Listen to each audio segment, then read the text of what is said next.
67 degrees in St. Louis. Second inning, 1-0. The Giants on top. The RBI for Benito Santiago. It wasn't beautiful, but Benny will take it. So will the Giants, who are on top. David Bell, Kirk Reeder, and Kenny Lofton for San Francisco here in the second. And that's a strike on the outside corner from Matt Morris.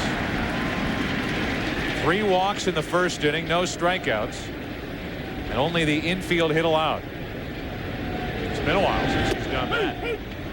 Good pitch on the outside corner. It's 0-2.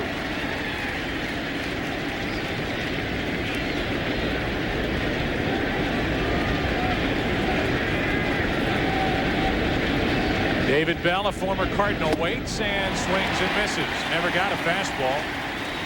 Strikes out, 1 out in the second.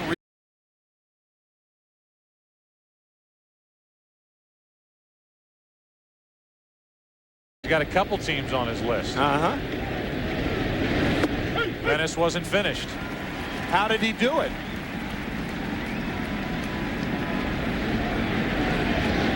One ball, one strike. Strike 2. Andy. He's got a great inning percentage. Those strikes make you swing at it. Keeps the ball down. Morris keeps the ball down and gets his second strikeout as he tries to dial it back into the strike zone. 2 out. Kenny Lofton did what he was brought to the Giants on July 28th to do, and that is get some trouble started. He did that with a leadoff walk in the first and scored on the hit by Santiago. Takes ball 1. There's one thing I'd tell a young pitcher in the minor leagues. Convince him that leadoff walks always score. Always. Always. Now, obviously, they don't always score, but that's what you tell young pitchers. They always score. That's a minor detail, and minor leaguers don't need to know that. It's a minor league detail. It should be. 2 balls, no strikes. Lofton hit 3 home runs after the Giants picked him up. And he rockets a base hit into center here with 2 out. So Morris falls behind and Lofton takes advantage of it. This isn't really a running team. San Francisco 13th in the league with 74 steals during the regular season. But you might get it here. Lofton stays put as Aurelia fouls away strike 1. Jeff Kent, one of their 2 big RBI men. There's the other. Waits on deck. Just so you know, Matheny was 34% behind the plate and throwing out potential base stealers. A 2-out hit by Lofton.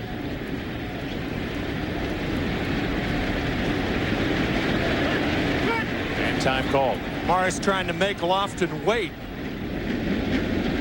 Kenny trying to choose a curveball on which to run. Why would you run on a curveball? Well, it's slower. And to be affected, it has to be down. And when the curveball is down, a catcher has a difficult time throwing runners out. A tough time making the transfer. Not running as a fastball misses inside 1-1. So far, the only pitch that Morris has been able to get into the strike zone with any consistency is a curveball. That's right. Especially this inning, getting both strikeouts on the hook.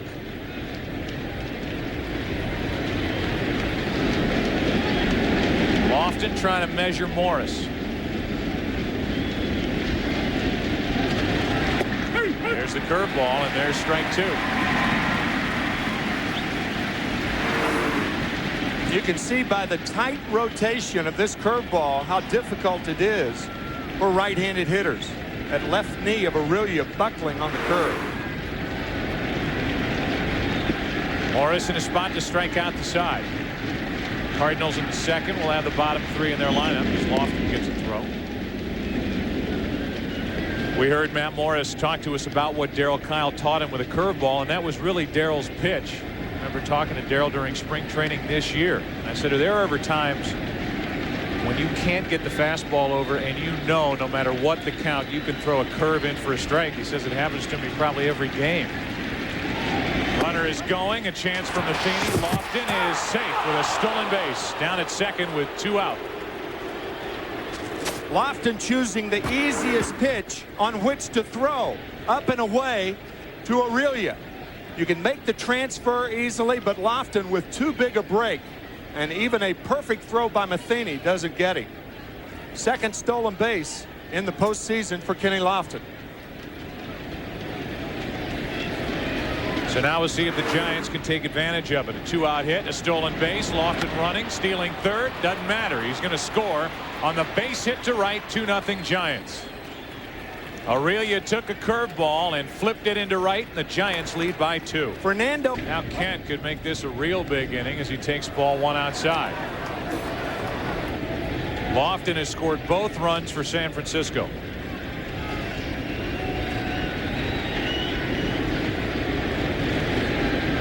A 1-0 to third. Foul ball. Kent back to the plate with a 1-ball 1-strike count.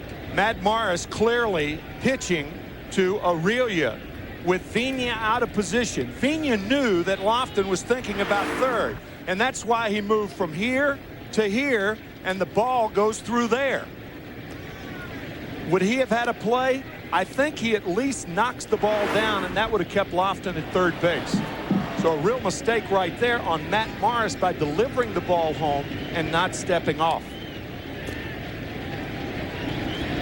1-ball 1-strike on Kent.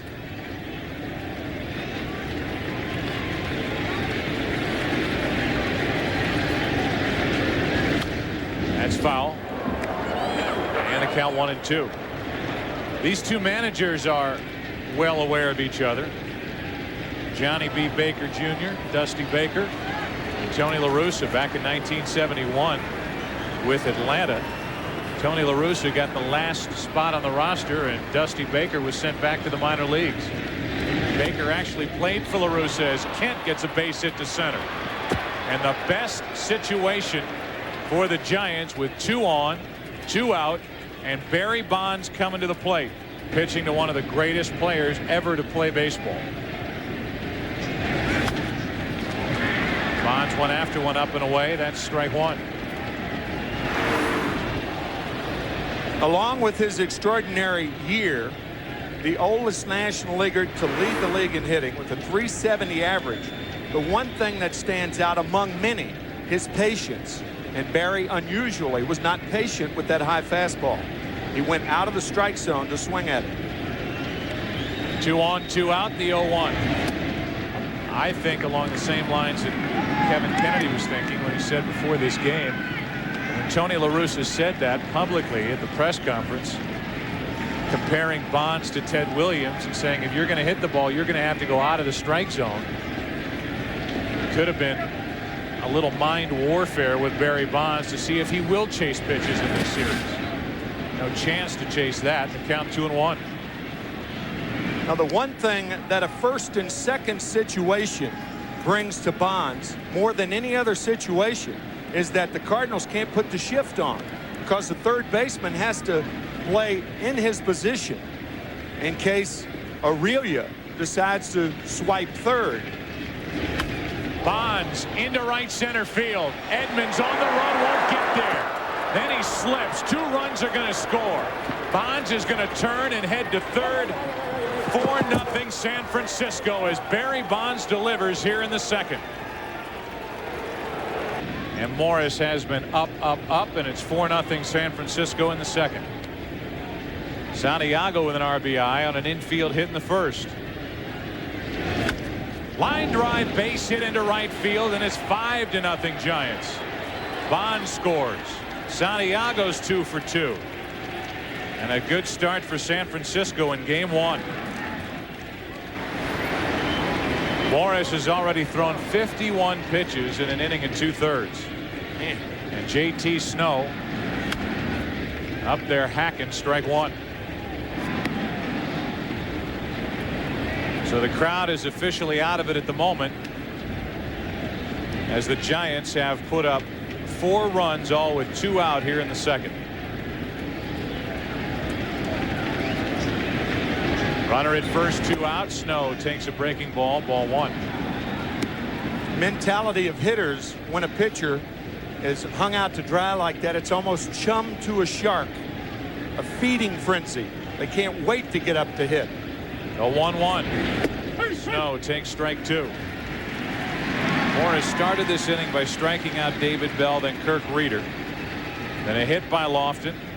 Stolen base, hit by Aurelia. Single by Kent.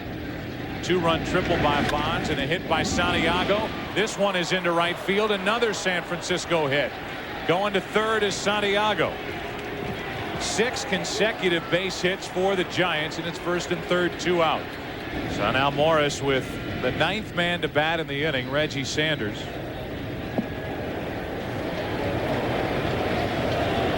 In a first and third, 2-out jam, and Sanders up there swinging.